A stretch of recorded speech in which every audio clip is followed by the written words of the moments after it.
Choy, paano ba to ginawa?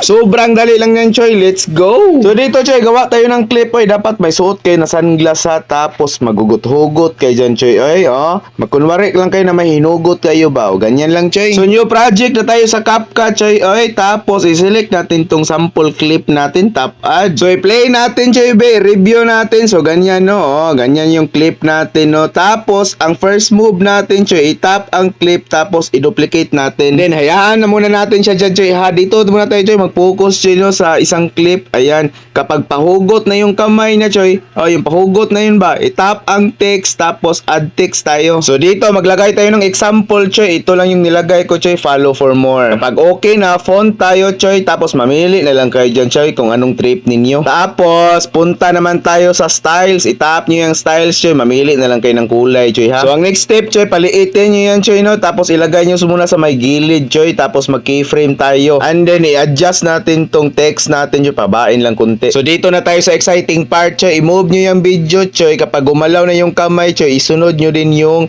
text natin hanggang doon sa kabilang tenga. Kapag okay na, Choy, itong sobra, i-adjust lang natin. So kapag i-play natin, Choy, ganyan na maging itsura niya, Choy. Di ba? So next step na tayo, Choy. Focus kayo sa kamay. Kapag pahugot na naman yung kamay niya, Choy, add text na naman tayo, Choy. Tapos dito, maglagay na naman tayo ng example. So kung ano yung ginawa niyo sa una, Choy, ganun din yung dito sa pangalawa, Choy. Then mag-add na tayo ng keyframe, Choy. Tapos i-move nyo yung video, Choy. Kapag pumuti na yung keyframe sa baba, i-move nyo din yung text natin, Choy, sa kabilang tinga.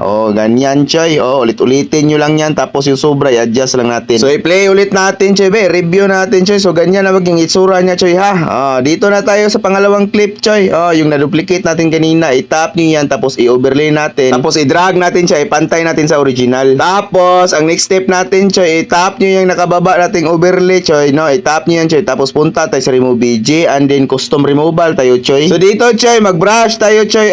Brush nyo yan, Choy. Tapos ang brush size, i-adjust nyo konti, Choy. Tapos i-brush nyo lahat, ha. Lahat, Choy, ha. Lahat. Lahat talaga, Choy. Lahat. Good ka ng tanan ba? Tanan. Kapag okay na, Choy, punta naman tayo sa erase. I-erase natin yung mata natin, Choy. Yung mata ba? I-zoom natin. Tapos i-erase natin yung mata lang, ha. Mata lang, good. Anong duha ka mata, good? Pwede po ka ng mata sa yung silingan nga marites. Higit na.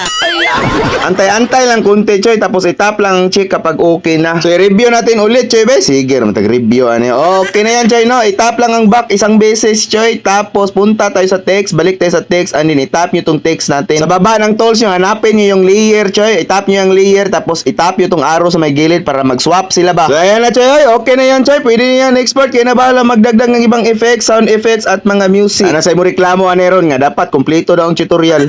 Export na eh. Sana nasundan, Choy. Pakishare na lang ng video para marami tayong matulungan. Salamat. God bless. Kayo ba? Ay,